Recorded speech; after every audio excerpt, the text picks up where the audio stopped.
Now, if you're looking for a unique paver to bring interest to your walkways, then this DIY is a must.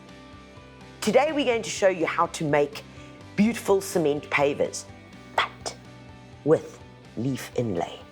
And you know, whether your garden's that big or this big, there's spaces for them. Whether it's just one you want to make or a series of them to create a beautiful little meandering footpath, it can be done. Okay guys, let's go through the very basics of what you're going to need. Number one, you're going to need some cement. Now, don't think, oh my goodness, I've got to go and buy a big pocket like this. At your local hardware store, you can pick up little bags. You just got to ask them. So we've got a bit of cement, we've got some river sand, and you can go with a fine or a coarse river sand here. And then I've got some 13 mil stone, which is a standard building stone. All of these, remember, you can buy in small little packets from your local hardware store. Next up, you're going to need your mold. Now, there are various ways that you can do this, guys. You can use the dog bowl. You can use some kind of big plastic bowl that you've got, or you can use cake tins. And they've got these fancy little clippy things on the edge here. So we're going to be using these, but we've also made one in a big bowl, which we're going to show you a little bit later. When it comes to ratios, we're going to keep it very, very simple.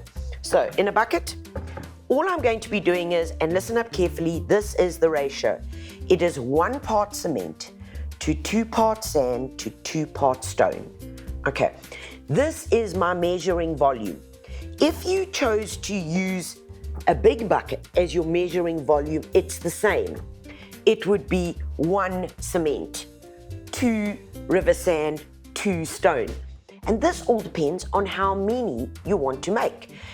I really err on the side of mixing less, because if you end up with like 4 buckets of cement, what are you going to do with them besides patching the potholes in your local road? Now, all you want to do is take this bucket and make sure that you mix it really well. This is probably the hardest part of what you're going to do. And you mix it dry first. You know you've mixed enough when your arm starts getting sore, and most importantly, when you can no longer see the separate 3 elements. At this point, we now start adding the water. Now. Hawkeye, don't get too excited.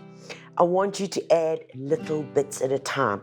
Your inconsistency of this must be like a thick Greek yogurt. So really, guys, little bits of water. And mix. Okay, we are good, guys. Look. See? Beautiful, thick Greek yogurt. Okay. We've got our kitchen molds. The closest I get to baking is to make pavers. True story. And there's only one trick though, and that is the bottom of a lot of them have these little patterns. I suppose that's to stop your birthday cake from sticking to the bottom. And if you can find ones that are smooth, even better. But what we've done is we've just taken a bit of plastic, some of that clear sheeting, that you sometimes put documents into, whatever you can grab around the house, and we've just popped that in the base so that we've got a smooth surface to work on. And we've done that the same in that guy and in here. Right, now it comes down to spray and cook. Right, that's the releasing agent. Now it comes down to the leaves. If this is your first one that you are attempting, this is the advice I'm going to give you. Stick with something that doesn't have too many indentations, okay? Like this leaf of the Xanadu, okay? So rounder works, but do choose leaves that have got beautiful thick veins, these thick margins. This is what gives you the character. So we've got some pelargonium or geranium. We've got this lovely Xanadu, and oh, look at this, Fatsia japonica. I think it's going to work brilliantly for the round. We're going to put it face down, all right, because the cement is then going to sit on top of that. So let's see. Bit of a squeeze, but it can work. Now what I want you to do is put another layer of spray and cook on top of these leaves. Take your mixture, And now all you're going to do is spoon it in as gently as possible. This is the point where you don't want the leaf to move. In terms of thickness, for a paver that you're going to be walking on, you want to go at least 5 centimeters. If, on the other hand, this was simply going to be decorative, you could then go 2 centimeters and you could leave the stone out. Once you're happy with your thickness, all I want you to do is either take a trowel or a hammer and you just give it a bit of a beating. And what that does is it just gets all the little air pockets that might have been in there in your mixture out. You'll actually see them, there they are, popping through. Now comes the hard part. You've got to be patient. So take these guys, pop them into the full sun, and if you can, every day, just give them a light sprinkling of water, just a light sprinkling on top, because in the curing process, if you add a bit of water, it actually strengthens the cement. And you want to leave this for 48 hours at least before you unveil it.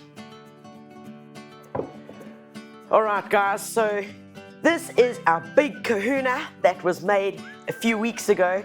It's been curing in here, so let's get it out. Okay, first step, you can see it's really big, and this is one of these dog bowl things or mixing bowls that you can get at your local plastic shop. So to help it out, we're just going to give it some gentle taps with a mallet, a rubber mallet. And then we're going to swing this baby over.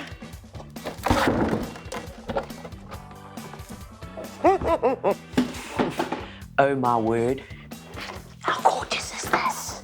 Oh, I like it just like this. And I could just leave the leaf on here. But alas, we are now going to remove this leaf. Now, if you've left it for a long time, this can be a bit of a process, but I want you to take your time. You can also then use a hose pipe with a strong pressure to get this guy off. If you've left it literally for those 48 hours and it hasn't started molding like this and almost rotting, you can sometimes peel it, but this is all part of it, guys. It's absolutely gorgeous, and the way Mother Nature has embedded herself in here. But you can see that the color, the chlorophyll, has affected the color of the concrete. Now, we're probably not going to get that out, but I want to pimp this. So in order to do that, I'm going to take this guy outside, give him a good scrub, soap and water, and then let it dry out completely before we do the next step. The paver is really nice and dry, and all the bits of leaves have been taken off. The sealer that we're going to be using is this guy over here, which is a tile and cement sealer. So all that we need to do, really, is give it the final pimp. And what I'm going to do with this guy over here is I'm going to add some wood oak colors to it. Now, the wood oak colors really allows you to be incredibly creative. It's one of these little guys that you would add into 1 liter of your product. So we're only going to be using half of this 1 liter. Pop it into there, and then half of the wood oak colors. All right, now in goes the colors, and this is where the transformation begins. This is called Sunrise. So now we've transformed a clear sealer into something that is really quite dynamic. So generous dipping, and off we go. The great thing about this is it's water-based. It can be used on pavers, stones, tiles, cement flooring, anything. It's oil resistant, which works really nicely, especially on pavers, and is very easy to apply. I'm going in with my second coat. Get it into all the little crevices, and then we're going to allow it to dry again, and a final coat on top of that. A quick tip in between, when you've added wood oak colors to any of the products, just before you start your next coat, just give it a good stir to make sure that color is all in there. All right, guys, so this is dried beautifully. It's actually been a couple of days, and now all I gotta do is find a spot